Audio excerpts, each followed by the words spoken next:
I moved into apartment 3B on a gray Thursday morning under a sky that looked as tired as I felt.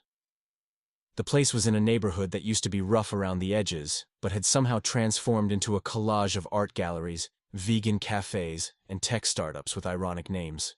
The kind of area where people paid small fortunes to live in spaces that used to be condemned. I didn't belong there. Not really. But the ad said, rent-controlled, historic charm, spiritual protection included, and the price was so low I thought it had to be a typo. In a city where a broom closet costs $2,000 a month, $650 for a one-bedroom with hardwood floors felt like a miracle. Or bait. The landlord was an older man named Mr. Keller, with a handshake too firm for his paper-thin skin. He smelled faintly of incense and mildew. His eyes didn't blink often enough. "You're lucky," he said, sliding the lease across the counter in the front office. "This building takes care of its own. Always has." I laughed awkwardly, not sure if that was a figure of speech. He didn't laugh back. The building was called the Ormond, a faded red brick relic standing crooked on the corner of Ashbury and 12th. From the outside, it looked like every other pre-war apartment complex: ornate doorway, cracked steps, peeling paint. But up close, something about it felt watchful. When I dragged my boxes up the stairwell, I counted 8 steps between floors. Going down later that day, I counted 9. I blamed exhaustion. My unit, 3B, smelled faintly of cedar and something older, like burned candles. The floors creaked with every step, and the bathroom mirror had a small crack down the middle that distorted my reflection just enough to be unsettling. Still, I unpacked, cracked a beer, and told myself I was finally starting fresh. That night, as I settled into bed, the lights flickered. Once, twice, then a pattern. Long, short, short, long. I half remembered some childhood fascination with Morse code. I didn't know what it meant, but the rhythm was deliberate. Then the power cut completely. In the faint glow from the city outside, I thought I saw movement in the hallway. But when I blinked, there was only the faint smell of ozone and a whisper, almost like static, right next to my ear.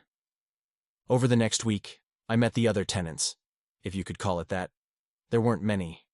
A woman named Mrs. Langley in 2A who wore a 1950s housecoat and curlers. She offered me cookies that tasted like dust. A kid who played with a yo-yo on the stairwell but never said a word. An old man I only ever saw through his half-open door, muttering prayers into the dark.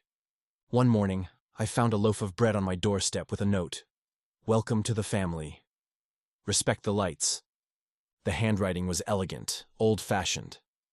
That night, the flickering came again. This time longer, like the building was trying harder to speak. I looked up Morse code translations online. The message was clearer now. "Get out before you're part of the deal." I laughed it off. Maybe someone was messing with the wiring. Maybe it was a prank. But deep down, something in me shivered. 2 nights later, I woke to footsteps outside my door. Slow. Dragging. Then, another set overlapping it. Lighter. Faster. I checked the peephole. The hallway was empty, but I could still hear them. When I opened the door, the footsteps stopped. The air was colder. I turned around to go back inside and froze. There was an extra shadow on the floor, mine and one beside it, taller, stretched impossibly thin. It moved half a beat slower than me. After that night, I left the lights on. The next morning, I ran into Mrs. Langley in the lobby. She smiled like nothing was wrong. I decided to ask her about the note and the lights. She tilted her head, frowning. "You shouldn't talk about them." "Who?" I asked. "The ones who never left," she whispered, eyes darting to the ceiling. "They listen through the wires. If you acknowledge them, they notice you. And once they notice you..." She trailed off, clutching her rosary. That night, the lights didn't flicker. The silence felt worse. A few days later, while heading up to my apartment, I noticed something off again. The staircase from the 2nd to 3rd floor had one extra step. I tripped over it, swore, and looked back, but it was gone. When I mentioned it to the kid with the yo-yo, he stopped playing and said softly, That means they're getting closer. Then he just walked away. That evening, I poured myself a drink, trying to shake off the unease. The Morse flickering began again, and this time it wasn't just the ceiling light. Every lamp in the apartment joined in. The refrigerator hummed like a voice under breath. I unplugged everything, but the flickering continued. Get out. I packed a bag that night. I told myself I'd leave in the morning. But morning didn't come, not right away. When I woke up, it was still dark outside. My clock said 7:13 a.m., but the sun hadn't risen. I went to the window. Fog blanketed the street, thick as milk. I couldn't even see the building across the road. I grabbed my keys, ready to get out. The hallway was darker than it should have been, and every step I took echoed twice. Once when I stepped, and once again, just after. The exit sign above the stairwell flickered weakly. When I reached the bottom, the front door wouldn't open. I twisted the knob until it rattled, then slammed my shoulder against it. Nothing. Behind me, faint voices murmured from the hallway. I turned and saw them. Half a dozen figures, faded like old photographs, standing in doorways, watching. Mrs. Langley, the kid, the old man. Their mouths moved, but no sound came out. Then the lights flickered again, bright, blinding, and when they steadied, I was back upstairs, standing in front of 3B, key in hand. I found an old notebook tucked inside the kitchen cabinet the next day. The pages were yellowed and damp. Most were blank, but a few near the end had shaky handwriting. The Ormond doesn't forget. Every few years it needs someone new. The rent stays low because it costs you something else. The ones who stay become part of the protection. Don't let them speak through the lights. Don't listen. Don't answer back. I dropped the book like it burned me. Later that evening, someone knocked on my door. 3 slow taps. I opened it to find Mr. Keller standing there, smiling too wide. His eyes reflected the hallway light like wet glass. "Everything all right in here?" he asked. "You've been making the building restless." "The lights," I said. "They're sending messages." "You knew about this, didn't you?" He shrugged. "Every tenant thinks the building talks to them. It's how it keeps order, how it keeps us safe." I took a step back. "Safe from what?" He tilted his head. "From being forgotten."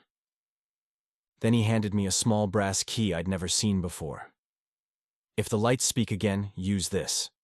Turn it in the lock 3 times counterclockwise. It'll show you what's owed." Before I could ask what he meant, he was gone. That night I heard a low hum coming from the floorboards. It wasn't the fridge or the pipes, it was deeper, like a pulse. I followed it down the stairwell, counting each creaking step. When I reached the basement door, I noticed there were now 11 steps down instead of 8. The air smelled like rust and damp stone. I turned the brass key, 3 times counterclockwise. The door opened into a room I swear wasn't there before. A circular chamber with candles melting into the concrete. The walls were lined with photographs of tenants, some smiling, some mid-laughter, some terrified. In the center was a chair. On the chair sat Mrs. Langley, or what was left of her. Her body was pale and translucent, eyes empty. "They never left," she whispered, voice like paper tearing. "You can't either. The rent must always be paid." Behind her, the shadows began to move, faces pressing out from the walls, mouths opening in silent screams. I ran. But when I reached the top of the stairs, the door to my apartment was already open. The lights inside flickered rapidly, spelling one final message: "Welcome home." Days, or maybe weeks, passed. I lost track. The city outside doesn't sound the same anymore. Cars still move. People still walk by, but their voices are muffled, distant, like I'm hearing through glass. Sometimes I see new tenants moving in. They never see me, though I'm standing right here, behind the curtains. The lights still flicker, and now I understand them. They're not warning anyone anymore. They're speaking for me. Get out before you're part of the deal. But they never do, because the rent is low and the deal is always good, and someone always has to stay.